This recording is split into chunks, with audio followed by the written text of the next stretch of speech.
Syukur itu upaya menggunakan semua nikmat yang Allah titipkan sesuai dengan apa yang Allah inginkan dalam rangka mendekatkan diri kepada Allah Subhanahu wa taala. Ibu sekalian, maaf, anak itu titipan dari Allah atau bukan? Sekarang pertanyaannya, ibu tahu nggak apa yang Allah inginkan dari anak yang dititipkan itu? Jadi apa? Anak yang saleh. Saking inginnya mendapatkan anak yang saleh, bahkan setiap ibu sejak mengandung itu sudah bermohon kepada Allah. Itu ada di Quran surah ke-7 Al-A'raf di ayat 189 di ujung ayatnya. Ya, Quran surah 7 ayat 189. Falamma taghasyaha hamalat hamlan khafifa famarrat bi. Lihat ke ujung ayatnya. Falamma athqalat da'wallaha rabbahuma la in ataitana salihah lanakunanna minasyakirin. Suami istri itu kalau istrinya tengah mengandung, kemudian menjelang fase-fase kelahiran, sangat berharap dan berdoa mohon pada Allah, semoga anak yang terlahir ini menjadi anak yang soleh. Sepakat bu? Setiap ibu menginginkan anaknya menjadi anak yang soleh. Sepakat? Pertanyaannya, apakah betul kemudian setiap ibu yang sudah Allah titipkan anak dalam kehidupannya betul-betul mensyukuri nikmat titipan itu? Saya tanyakan pada ibu, anak ibu itu disekolahkan di mana? Kenal Allah atau tidak? Diajarkan sholat atau tidak? Diberikan pakaian yang menutup aurat atau tidak? Perhatikan definisi syukur tadi. Menggunakan semua nikmat, upaya menggunakan semua nikmat sesuai dengan apa yang Allah inginkan. Ibu punya anak perempuan, katanya ibu syukuri diberikan itu. Sampai ibu bikin akikah, sampai undang tetangga, sampai selamatan. Tapi setelah dia bahkan menjelang balik, ibu kasih pakaian yang membuka auratnya. Itu bukan syukur namanya. Disekolahkan di tempat yang bahkan dia tidak mengenal Allah. Dikejar sampai di sininya nih. Nggak salah. Dilesin matematika, nggak salah, bagus. Les fisika, bagus. Les kimia, bagus. Ikut bimbel, bagus. Masuk kampus top, bagus. Tapi nggak kenal Allah, di mana syukurnya? Satu. Lihat pakaian yang selama ini Allah berikan kepada ibu sebagai titipan, dan itu akan dihisap. Buka lemari pakaiannya. Coba cek, ada nggak satu bagian pakaian yang belum pernah dipakai untuk ibadah? Coba lihat ketika beli tas mewah, sepatu baru, pakaian baru, sudah pernah dipakai ibadah belum? Jangan-jangan beli tas itu hanya untuk dipakai keundangan saja. Jadi ketika manusia mengundang, beli yang baru. Kenapa ketika Allah yang mengundang 5 kali dalam sehari, bahkan untuk memberikan solusi kehidupan, yang baru itu nggak pernah dipakai? Oh, kenapa pada diam? Satu, merasa ya. Satu. Jadi di titik ini, terkadang ada orang yang menuntut dari Allah kenyamanan hidup, ketenangan, kedamaian. Tapi ketika Allah memberikan apa yang diinginkan, tidak menggunakan nikmat itu yang membuat dia damai. Tidak menggunakan titipan itu yang membuat dia tenang dalam kehidupan. Karena itu saya ingin memulai dengan mengajak kita semua, ayo kita lihat lagi apa saja titipan Allah yang telah dititipkan dalam kehidupan ibu dan bapak yang ada di luar saat ini, sampai dengan detik ini. Kalau ingin mendapatkan ketenangan di dunianya, ketenangan di alam kuburnya, sampai pulang ke akhirat nanti, maka pastikan berusahalah untuk menjadi golongan yang sedikit itu. Gunakan semua nikmat itu pada hal yang Allah inginkan. Jika itu sudah dilakukan, saya berikan rahasia.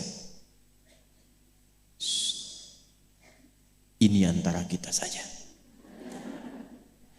Coba ibu buka surat ketiga. Belakang kedengeran gak? Alhamdulillah. Belakang kedengeran? Tidak. Kok bisa jawab? Surah 3 ayat 35 sampai 37. Quran surah 3 ayat 35 sampai 37. Sudah? إذ قالت امرأة عمران رب إني نذرت لك ما في بطني محررا فتقبل مني إنك أنت السميع العليم. Perhatikan, ini kisah tentang Hannah. Saya hanya akan ambil kisah ibu saja dalam Quran. Hannah itu istrinya Imran alaihi wassalam. Nanti punya saudari namanya Eliasobat. Orang barat menyebutnya Elizabeth. Betul, Elizabeth itu bahasa sananya untuk Eliasobat itu saudarinya Hannah. Nanti nikahnya Elizabeth dengan Nabi Zakaria. Hannah nikahnya dengan Imran. Ketika Hannah mengandung, sepakat suami istri ini ingin mensyukuri nikmat kandungan itu dengan mengharapkan lahirnya anak yang soleh. Maka apa yang terjadi? Untuk mendapatkan soleh itu maka dibuat persiapan. Ini hukum umum, Bu. Ibu kalau misalnya ingin memasukkan anaknya ke sekolah tertentu, kan disiapkan dulu ya dari awal. Ya, sekolahnya di mana, yang dibutuhkan apa, sebelum masuk udah siap-siap. Biayanya berapa, perlengkapannya apa, disiapkan jauh sebelum masuk. Begitu kan ya? Maka Hannah dan suaminya sudah menyiapkan. Nanti kalau anak ini terlahir, disiapkan tempat khusus supaya dia betul-betul menjadi anak yang soleh. Namanya mihrab. Mihrab itu tempat yang dikhususkan untuk bisa fokus ibadah, bertakarub kepada Allah saja. Nanti harus ada yang merawat. Yang mengajar, yang merawat itu harus orang yang paling soleh dan pintar di zamannya. Yang ketiga, disupport banyak doa. Dua-duanya sudah kompak. Siapapun yang kalau anak ini lahir masih hidup, entah ayah atau ibunya, teruskan cita-cita yang sudah menjadi komitmen ini. Maka ketika kandungan itu terus membesar dan siap menjelang persalinan, Imran meninggal. Jadi Imran itu meninggal dan Maryam nanti lahir dalam keadaan yatim. Maka lahirlah Maryam. Apakah ketika Maryamnya lahir, ayahnya sudah tidak ada, ibunya berhenti dari cita-cita yang sebelumnya menjadi komitmen? Tidak. Diteruskan itu. Maka ketika terlahir itulah kemudian apa yang sudah disepakati, berikan nama sesuai dengan harapan, isi dengan doa, siapkan tempat yang ingin diarahkan sesuai dengan cita-cita. Maka ayat 36-nya, falamma wada'atha qalat rabbi inni wada'tuha untha wallahu a'lamu bima wada'at wa laysa dzakaru kal untha. Harapannya lahir anak, kalau perempuan dia anak yang salihah, menjaga diri, menjauhkan dari perbuatan yang tercela, mendekat diri kepada Allah. Maka semua makna ini diwakili oleh satu nama, namanya Maryam. Maryam itu perempuan terhormat yang dekat dengan Allah. Kemudian setelah itu apa? Wa inni u'idzuha bika wa dzurriyyataha minasyaitonir rajim. Didoain terus, Bu.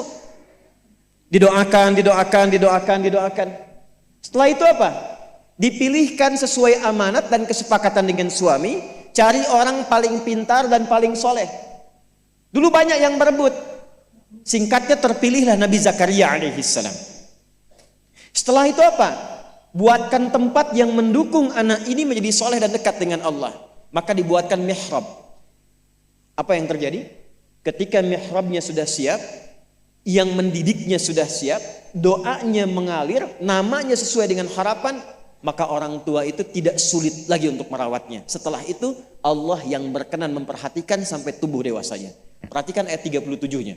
Fataqabbalaha rabbuha biqabulin hasanin wa ambataha nabatan hasana wa kaffalaha Zakaria. Satu, Zakarianya ada. Kullama dakhala 'alaiha Zakaria al-mihrab. Dua.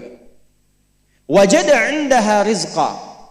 Qala ya Maryam anna laki hadha? Qalat huwa min 'indillah. Innallaha yarzuqu man yasha' bighairi hisab.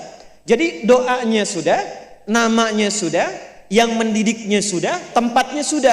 Kalau itu 4 terpenuhi, kata Allah, kamu hei Hannah, gak usah lelah lagi merawat anakmu itu. Biarkan aku dengan kehendakku yang memudahkan semua perawatan anakmu sampai tumbuh dewasa.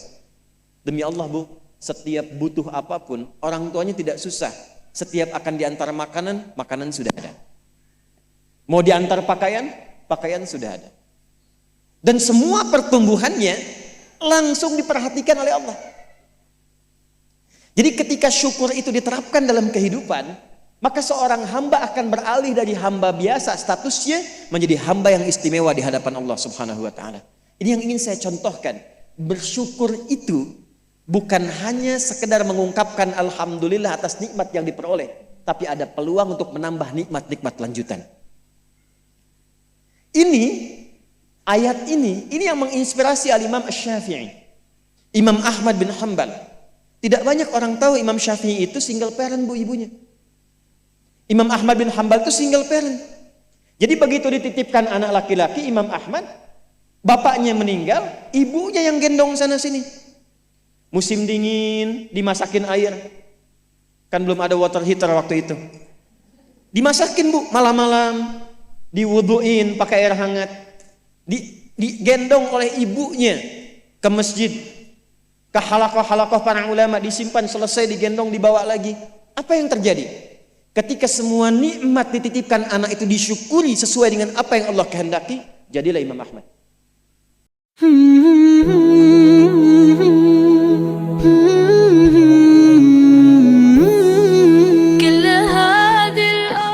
Ibu-ibu dan ummahat yang semoga Allah rahmati dan Allah berkahi. Kalau kita perhatikan secara sederhana, menilik kepada satu hadis, orang mukmin itu secara sederhana dalam masalah kesyukuran itu terbagi menjadi 2. Tidak usah ditulis, gampang didengarkan dulu baru nanti ditulis. Yang pertama, ada orang yang dia itu bersyukur ketika dia mendapatkan kelapangan.